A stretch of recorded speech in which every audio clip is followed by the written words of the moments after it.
Ayer eran las 5:15 del 5 de enero de 2023.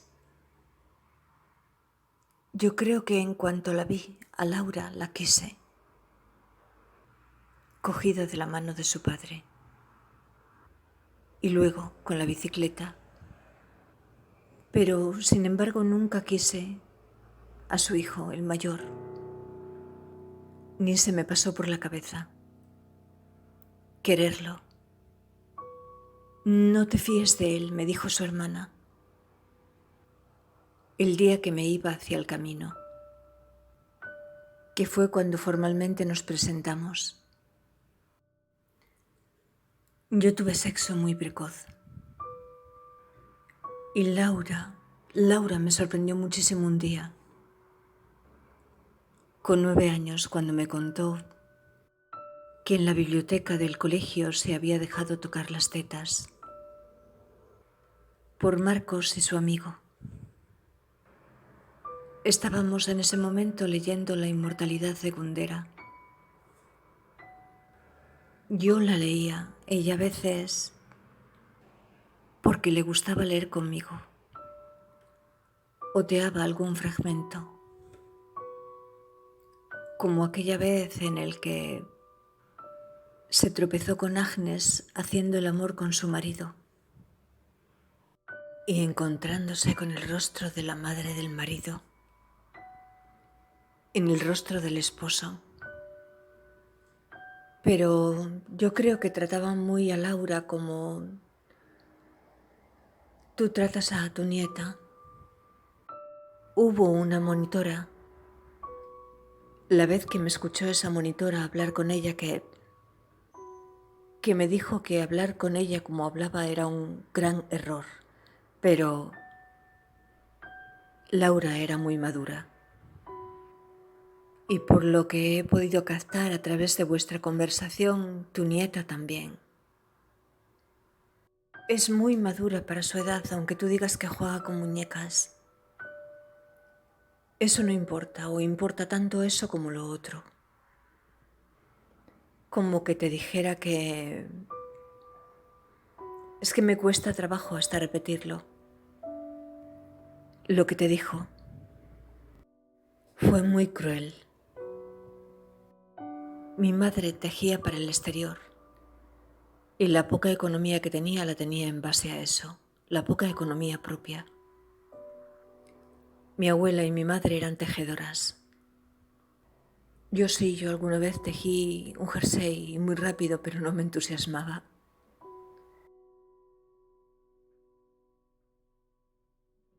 Pero yo si no abandono a mis padres, si no hubiera acabado muerta, hubiera acabado violada. Mi padre no sé por qué decía que yo era la viva imagen y semejanza de mi bisabuelo, el padre de su padre, porque él era un sátiro. Había intentado, incluso estando muriéndose. ¿Cómo se dice eso? ¿Cómo se dice lo que te han contado? Violentar a una enfermera en el hospital. Y mi padre me comparaba con él, pero tan alegremente. Y yo no sé por qué, quizá era porque me espiaba. Espiaba mis juegos con las muñecas. Quizá era porque sabía que yo le había robado aquella revista pornográfica ya con 8 años y que me masturbaba debajo de la cama de mi abuela. Mi madre me lo sacó a colación. Es que es un misterio para mí lo que sabía mi padre de mi vida sexual. Sé que mi madre me pedía insistentemente que no durmiera desnuda,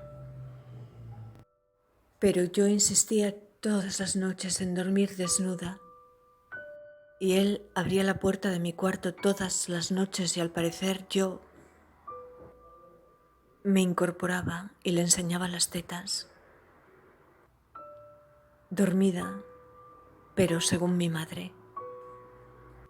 Quiero decir que yo de esto no era consciente y nunca me atreví a cerrar el pestillo por el que trabajé laboriosamente para poder llegar a tenerlo. Nunca me atreví a cerrarlo por las noches. Y yo de esos encuentros nocturnos con mi padre no guardo memoria ninguna. Me gustaba dormir desnuda, cosa que ahora no me gusta nada. Aunque duermo sola y nadie me va a molestar. Pero pienso bastante, debido a tus correos, acerca del incesto. Y pienso bastante en lo que leí en mis libros de astrología, acerca de la competición con la madre, la manzana envenenada, el fantasma, callar la boca, callar la boca. Ay, me dijo Sabina, determinadas situaciones en las que al sujeto se percibe claramente cómo se le activa el fantasma y lo trae a un lugar y tiempo donde nada tiene que ver. Y sobre todo, eso sucede en las relaciones, en los intercambios, en los diálogos, donde uno responde desde un lugar donde da por supuesto algo que en realidad para él tiene un carácter de obvio, pero para el otro que está ahí no tiene ningún carácter de obviedad, porque no articula con lo que se está hablando en ese momento, sino que articula solamente para el sujeto que está con el fantasma activado. Aquello que sucedió cuando yo dije no dejaré nunca de mostrarme íntimamente, que tú me contestaste no te entiendo, no tiene ninguna lógica, no lo relaciono con nada. Ahí se conjuraba, y yo lo tengo muy claro, mi fantasma. Porque lo de callar la boca, lo de taparme la boca, lo de que no hablara, siempre, siempre fue una constante en mi vida. No solo por parte de mi madre cuando me intentó ahogar, o todas las veces que intentó que yo no berreara, sino por parte de mis abuelos. Yo no podía decir nada, no podía decir la verdad. No podía expresarme, no podía denunciar. No podía declarar, no podía. Y eso me atravesó. Me atravesó al leer esto y cuando yo escuchaba a la maestra Rabinovich, supe que los que tienen el conocimiento, el psicoanálisis, que es el conocimiento, pueden compartirlo con los demás. Aquello fue demasiado fuerte para mí, igual cuando llegué a ello no os lo puedo explicar. A nosotros nos sirve el conocimiento del psicoanálisis para conocernos a nosotros mismos, en nuestra falla. La falla, que es eso que choca con otra cosa en la tectónica de placas. Y de repente se monta la de Dios porque o hay un tsunami o hay un terremoto. Pero es una falla, es un quiebro que está ahí, presente. Sí, en el inconsciente y quizá en el preconsciente, ¿no? O que puede llegar a ser preconsciente o consciente. A mí me encanta lo que dijo Foucault, que el psicoanálisis descubre que ahí había algo escrito, que había signos y que eran interpretables, pero creo que no solo el analista puede ocupar el lugar del saber. Creo que la visión que yo tuve con los discursos, donde todo rota como lo hizo rotar Arturo Friedman, creo que nosotros ocupamos ese lugar en algún momento. Y sin no saber podemos llegar a intuir. Detalles. Yo lo llamaba Lisboa. a raíz del memorial de un convento. Escribía sobre él, salía a la calle, lo contaba, leía y lo llamaba Lisboa. Me acostumbré a llamarlo así. A Manuel. Manuel tenía una piel muy, muy, muy suave. Era muy sutil. A Margarita Salas no la toqué, solo la abracé. Aquella vez en Luarca. Tenía algo muy parecido a él, por eso yo concluí que la inteligencia era algo muy sutil. La inteligencia a otro nivel.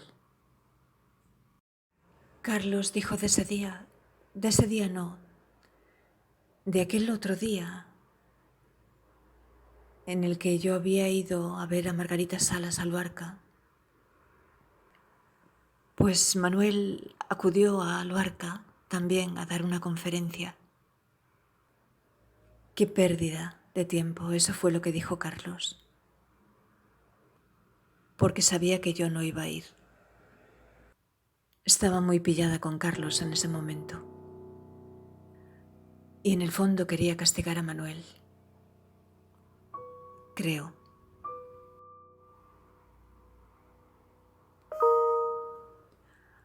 Un correo de Sabina. Es que estamos hablando del cambio de nivel de conciencia. A través de las drogas, de la psilocibina. ¿Dónde puedo encontrar algún relato tuyo sobre tu despertar?, me pregunta. No puedes. El cambio de nivel de conciencia lo experimentaste como algo doloroso porque has entrado en contacto con el sufrimiento de la humanidad. Sí, fue muy doloroso. Entonces, ¿recomiendas despertar? ¿Sí o no? Sí, yo recomiendo despertar, a pesar de que sea doloroso. Y no recomiendo despertar, es algo que sucede o no sucede. Prosigo con los detalles. Siento más por ti que por mi familia. Siento más por ti que por mi familia, me dijo. A excepción de mi hermano Miguel. Y yo le dije, no, ¿cómo puedes decir eso? Si yo soy como ellos. Y él me dijo, no, tú eres una marciana como yo. Y yo eso de marciana se lo entendí con el tiempo, en el sentido textual de marciana, de Marte, de extraterrestre, o superpuse extraterrestre a marciana. Marciana era algo metafórico, pero extraterrestre no. Extraterrestre era algo que podía ser. Y yo lo creí. Y cuando se precipitó al abismo, no, cuando me precipitó al abismo a mí, con aquello que agonizó, aquello